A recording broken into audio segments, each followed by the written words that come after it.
Ok, agora vamos ter o seminário do Matheus Fragoso Eisenberg sobre biologia do desenvolvimento, sua série de seminários, e hoje ele vai falar sobre expressão gênica diferencial. Você está com a palavra, Matheus, um bom seminário. Obrigado, professor. Boa tarde, gente. Então, eu darei continuidade na nossa série de seminários sobre biologia do desenvolvimento e eu vou continuar a partir da última apresentação da Luara, que foi, se não me engano, 2 semanas atrás.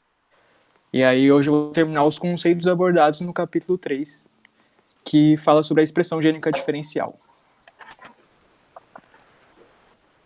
Bom, uma vez que a proteína é sintetizada, ela faz parte agora de um nível de organização maior. Essa proteína, ela faz parte de um ecossistema complexo que a integra em uma relação com inúmeras outras proteínas. Então, podem ocorrer alterações para determinar se a proteína vai ou não estar ativa. E algumas proteínas recentemente sintetizadas permanecem inativas até que certas porções inibitórias sejam clivadas. Algumas outras proteínas precisam ser endereçadas para os seus destinos intracelulares específicos para assim funcionarem. Nessa imagem eu trouxe somente a representação ilustrativa de uma replicação de DNA. Bom, outras proteínas precisam formar conjuntos com outras proteínas para formar uma unidade funcional. Algumas não ficam ativas a menos que se liguem a um íon, como o Ca2+, ou sejam modificadas por ligação covalente de um grupo fosfato ou acetato. E a célula pode transportar proteínas ativamente traduzidas para a degradação pelo proteossomo. Por exemplo, um neurônio procurando seu alvo sináptico estende um processo axonal longo, que se chama direcionamento axonal, na busca do seu alvo. Então, durante o direcionamento axonal, os neurônios sintetizam certas proteínas receptoras apenas para as degradar de imediato assim que a célula chegue a um ambiente onde a decisão de direcionamento for necessária. E aí essas proteínas começarão a ser utilizadas. Então, os sinais nessa localização forçam a célula a suspender a degradação de receptor, permitindo que os receptores sejam transportados para a membrana e imediatamente atuem para guiar o axiônio em direção ao seu alvo. Essa imagem tem a representação de um neurônio e onde ocorre esse direcionamento axonal. Então, concluindo, cada organismo é uma performance única, coordenada por interações que indicam para as células se os genes devem ser expressos ou se os genes devem ser silenciados. Bom, agora eu vou falar sobre a caracterização da expressão genética. Para saber o momento específico e o local da expressão gênica, é preciso usar procedimentos que localizam um determinado tipo de RNA mensageiro ou proteína dentro da célula, como técnicas Norton blots, RT-PCR, hibridação in situ, que eu vou falar nessa apresentação também, entre outros. E para determinar a função de genes, uma vez que estão localizados, os cientistas usam novas técnicas, como nocautes mediados por CRISPR-Cas9, RNA antissenso, RNA de interferência, que eu vou falar nesse seminário também. E a análise de RNA de elevada produtividade por microarrays, macroarrays e RNA-seq permitem comparar milhares de RNAs mensageiros. Então, técnicas sintéticas auxiliadas por computador podem prever interação entre proteínas e RNAs mensageiros. E agora, algumas técnicas mais relevantes para os métodos experimentais atuais serão descritas a seguir. Vou falar um pouco sobre essas técnicas. A primeira é a hibridação in situ. Na hibridação in situ de amostra inteira, o embrião inteiro ou parte dele pode ser marcado para determinados RNAs mensageiros. O princípio dela é tirar vantagem da natureza de fita simples do RNA mensageiro e introduzir uma sequência complementar ao RNA mensageiro-alvo que permita a sua visualização. Por exemplo, a hibridação in situ para o gene odd-skipped em embrião de drosófila, que está sendo representada nessa primeira imagem. Em azul é a expressão desse gene odd-skipped. Nela é necessário uma sonda de detecção do RNA mensageiro. Essa sonda precisa ser sintetizada. E essa sonda ela é uma molécula de RNA antissenso. O RNA antissenso ele é uma cadeia simples complementar a um RNA mensageiro transcrito na célula. E para essa sonda funcionar, ela precisa ser conjugada com a dioxigenina. A dioxigenina ela é um composto produzido por determinadas plantas que não é encontrado em células animais. Então, nessa segunda imagem é possível observar essa sonda do RNA antissenso conjugada com a dioxigenina para realizar o procedimento de hibridação in situ. Bom, a dioxigenina ela não interfere com as propriedades codificantes do RNA mensageiro resultante, mas o torna manifestantemente diferente de qualquer outro RNA na célula. Então, o embrião ele é permeabilizado por solventes lipídicos e proteinases durante o procedimento, para que a sonda consiga entrar e sair da célula. E a hibridação ocorre entre a sonda do RNA antissenso e o RNA mensageiro-alvo. Um anticorpo que reconhece especificamente a dioxigenina é ampliado para assim ser visualizado. E esse anticorpo ele foi artificialmente conjugado com uma enzima, como a fosfatase alcalina. Após a incubação com o anticorpo e lavagens repetidas para remover o anticorpo não ligado, o embrião é colocado em uma solução contendo um substrato. Nesse caso, os substratos usados podem ser o NBT ou o BCIP, para a enzima, que pode ser convertida em um produto colorido. Então, a enzima deverá estar presente apenas onde houver a dioxigenina, apenas onde a dioxigenina estiver presente, que por sua vez só vai estar presente também onde houver complementariedade específica com o RNA mensageiro. Então, nessa imagem, a célula da esquerda ela não expressa o gene OD-skipped, mas a expressão desse gene, desse RNA mensageiro, ela é revelada na célula da direita por causa do precipitado azul. Nesse precipitado azul é onde houve a expressão desse gene. Então, após a hibridação da sonda, os anticorpos eles são usados para localizar as reações NBT-BCIP, produzindo um precipitado azul que está presente apenas nas células que expressam o OD-skipped. Então, ela consegue localizar essas células que expressam esse RNA mensageiro, né? Bom, agora a segunda técnica que eu vou abordar é a imunoprecipitação ou sequenciamento de cromatina. A ChIP-seq, o sequenciamento de cromatina, ele se baseia em duas interações altamente específicas. A primeira interação é a ligação de um fator de transcrição ou nucleossomo modificando as sequências de DNA muito particulares. Já a segunda interação é a ligação de moléculas de um anticorpo especificamente ao fator de transcrição ou histona modificada em estudo. No primeiro passo, a cromatina é isolada e as proteínas sofrem ligação cruzada com o DNA ao qual estão ligadas. Esse processo impede o nucleossomo ou os fatores de transcrição de se dissociarem do DNA. E após a ligação cruzada, o DNA é fragmentado em pedaços de cerca de 500 nucleotídeos. Então, como a gente pode ver na imagem, o primeiro passo é a cromatina sendo isolada, depois a ligação cruzada e, por fim, a formação da fragmentação do DNA em cerca de 500 nucleotídeos. Aí, continuando, essas proteínas específicas da cromatina se ligam a anticorpos que são precipitados e retirados da solução, levando com eles os fragmentos de DNA ligados à proteína de interesse. Esses fragmentos, uma vez separados da proteína, são amplificados e podem ser sequenciados e mapeados no genoma inteiro. Mas só uma coisa que eu não falei, esses anticorpos utilizados, eles são muito específicos, reconhecem apenas uma dada proteína. Assim, as sequências de DNA ligadas especificamente a determinados fatores de transcrição ou nucleossomos, contendo histonas modificadas, podem ser identificadas mais precisamente. Então, continuando a imagem anterior, ocorre a ligação com esse anticorpo, a precipitação e purificação, o sequenciamento de DNA, e aí consegue comparar com o genoma, localizando a sequência estudada no cromossomo.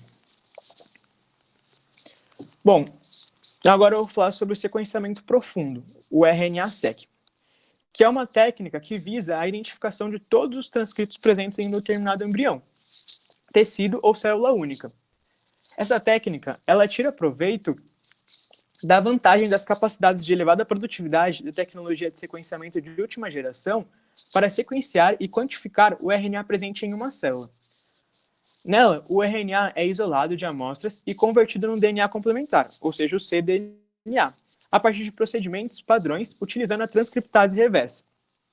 Então, o DNA complementar ele é quebrado em pequenos fragmentos e sequências adaptadoras conhecidas são adicionadas às extremidades desses fragmentos. Essas sequências adaptadoras permitem a imobilização e a amplificação para o PCR desses transcritos. Então, o RNA-seq consegue analisar as sequências nucleotídicas e a quantidade desses transcritos. Nessa imagem, é possível ver uma comparação entre tipos de tecidos específicos a partir de diferentes condições, como esses embriões em diferentes estágios. O primeiro embrião em 33 horas, o segundo embrião com 3 dias e meio e o terceiro embrião com 6 dias. Então, tem os processos que eu mencionei, que ocorrem, né? A primeira fragmentação do DNA, depois a conversão do DNA complementar por transcrição reversa, a terceira fase, que é a ligação dos adaptadores e a amplificação, e a conexão dos adaptadores nas extremidades, né? E a quarta fase, que é o sequenciamento por síntese. E, além disso, o sequenciamento profundo tem se demonstrado potente para comparar transcriptomas entre amostras idênticas, diferindo apenas em parâmetros experimentais selecionados. E, por fim, a citometria de fluxo, a AFAX, e a microdissecção aumentaram a precisão do isolamento de tecidos e células individuais, e avanços recentes na sensibilidade do RNA-seq têm permitido a análise transcriptômica de células isoladas. Bom, agora saindo um pouquinho das técnicas, vou falar um pouco sobre a função de um gene, testando a função de um gene. Os biólogos do desenvolvimento têm usado uma série de métodos para eliminar genes e determinar as suas funções. Esses métodos podem ser divididos em duas categorias. A primeira é a genética direta e a segunda é a genética reversa. Na genética direta, um organismo é exposto a um agente que causa mutações imparciais e randômicas e os fenótipos resultantes são rastreados para descobrir o que afetam o desenvolvimento. Nela, ocorrem mutações individuais que podem ser mantidas tanto como homozigotos quanto heterozigotos, se a mutação afeta gravemente a sobrevivência. Então, as identidades dos locais mutados são determinados somente depois da análise fenotípica inicial. E rastreios de mutagênese por genética direta importantes foram feitos em Drosophila e em peixe-zebra. Esses rastreios eles têm contribuído imensamente para a identificação e a caracterização funcional de muitos genes e vias que são importantes no desenvolvimento normal e no desenvolvimento de doenças. Agora eu vou falar sobre a genética reversa, que ela diminui ou elimina, ou seja, ocorre o knockdown ou o knockout, da expressão de um gene que você já tinha em mente, ou seja, o pesquisador já tinha em mente que ele pretendia manipulá-lo. E ocorre através da RNA interferente, ou morfolinos específicos para um determinado gene. Então, é possível selecionar o RNA mensageiro para degradação ou bloquear o seu splicing ou tradução. Então, eles inibem a função gênica, mas nem sempre completamente e apenas por um período de tempo limitado. Por quê? Uma vez que a RNA interferente ou o morfolino, eles começam a se diluir depois que eles começam a agir na célula, né?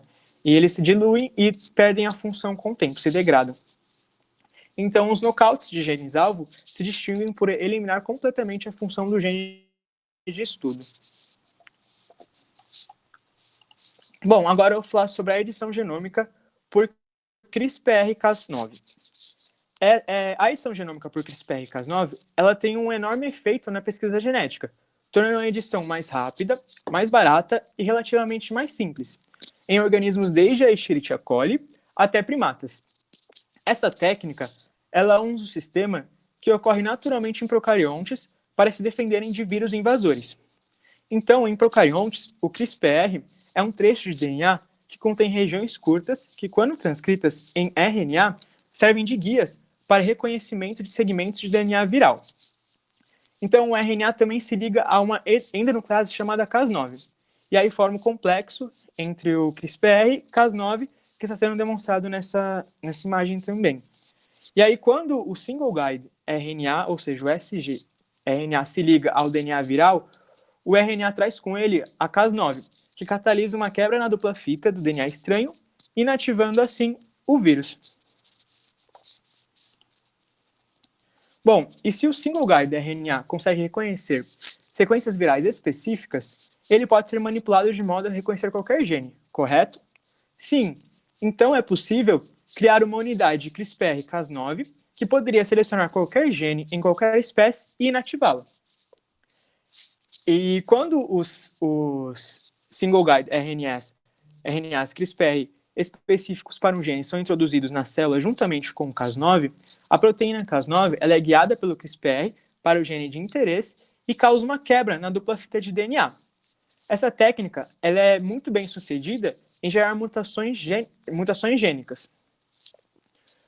Porém, as células tentarão reparar as quebras de dupla fita por meio de um processo chamado junção de extremidades não homólogas, o NHEJ. Porém, esse processo ele é um esforço de reconectar o DNA rapidamente, para evitar muitos danos. Mas, muitas vezes ele é imperfeito nos seus reparos, resultando em indels, que é a inserção ou deleção de bases de DNA. E isso tem uma chance de causar um deslocamento na leitura e criar um códon de término prematuro em algum sítio perto da mutação, assim havendo a perda da função desse gene. Bom, os pesquisadores têm sido capazes de impulsionar ainda mais o CRISPR usando múltiplos single guides RNAs para selecionar vários genes simultaneamente e produzir knockouts duplos ou triplos. E o sistema pode ser usado para editar precisamente um genoma, incluindo fragmentos curtos de DNA, com o CRISPR-Cas9. Esses trechos de DNA são manipulados para terem homologia nas suas extremidades 5' e 3', para sustentar a recombinação homóloga, acompanhando as quebras de dupla fita. O reparo de homologia direcionado está sendo testado para reparo de mutações humanas conhecidas e tem potencial para tratar inúmeras doenças genéticas, como a distrofia muscular. E nessa imagem, é possível ver a edição gênica mediada por CRISPR-Cas9, que, como mencionado, é um sistema usado para causar a formação indel seletiva ou mutagênese de inserção dentro de algum gene de interesse, causando, assim, o indel, ou seja, a inserção ou deleção de uma sequência de base de DNA.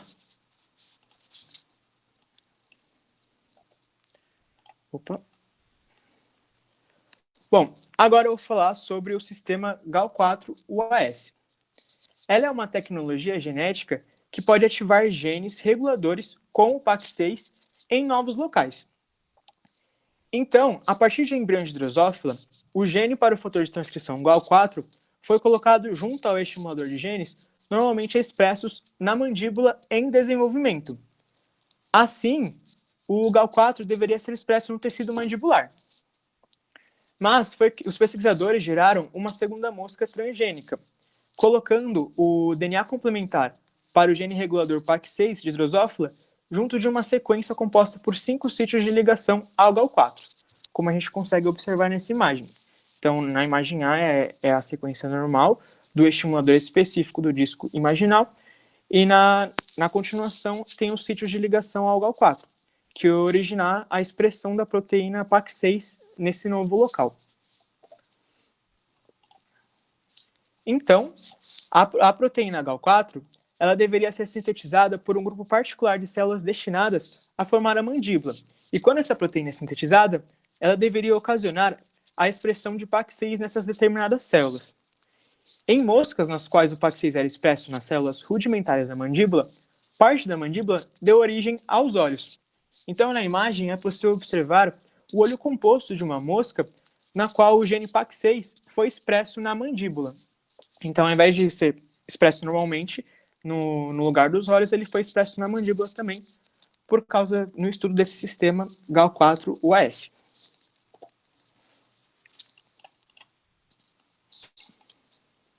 Bom, agora eu vou falar sobre o sistema CRELOX. O sistema CRELOX ele permite a eliminação condicional da expressão gênica em certos tipos celulares. Ela é uma tecnologia de recombinase sítio específica. E para isso, ela usa a recombinação homóloga para colocar 2 sítios de reconhecimento de recombinase, que é uma enzima que catalisa eventos de recombinação em locais específicos do DNA. Então, ele pega esses sítios de reconhecimento de recombinase dentro do gene de interesse. Esses sítios de reconhecimento são sequências LOXP, normalmente junto de exons importantes. Então, usando células-tronco embrionárias, células ES, embryonic stem cells, pesquisadores colocaram duas sequências LOXP em volta do segundo exon do gene HNF4-beta de camundongo. Essas células ES foram usadas para gerar camundongos que tinham esse alelo floxado, ou seja, flanqueado por um LOXP, junto desse LOXP, né, junto da sequência de LOXP. Já uma segunda cepa de camundongos foi gerada, contendo um gene codificando para a recombinase de bacteriófago, a enzima que reconhece o LOXP, ligado ao promotor de um gene de albumina, que é expresso muito cedo durante o desenvolvimento do fígado. Então, durante o desenvolvimento do camundongo, a recombinase seria apenas produzida em células do fígado. E quando as duas cepas cruzaram, parte da progênie carregaria ambas as edições. Então, na maioria das células, não ocorre a recombinação pela recombinase. Só vai ocorrer a recombinação quando a recombinase se juntar, reconhecer a albumina, que são nas células do fígado. Então, nesses camundongos, a recombinase ela liga-se aos sítios de reconhecimento, que ela é feita apenas nas células do fígado, e ela liga aos sítios de reconhecimento que são as sequências LOXP, flanqueando junto do segundo exon do genes HNF4-beta. Então, ela atua deletando esse segundo exon. Só que o DNA resultante codificaria uma proteína não funcional, pois esse segundo exon ele tem uma função crítica no gene, na fita de DNA HNF4-beta. Assim, o gene HNF4-beta ele foi nocauteado apenas em células do fígado. Então, o sistema CRELOX permite controle sobre o padrão espacial e temporal de um nocaute e a expressão alterada de um gene. E com isso eu finalizo a minha apresentação. Todas as referências textuais foram retiradas do capítulo 3 do livro de Biologia do Desenvolvimento. Muito obrigado a todos pela atenção.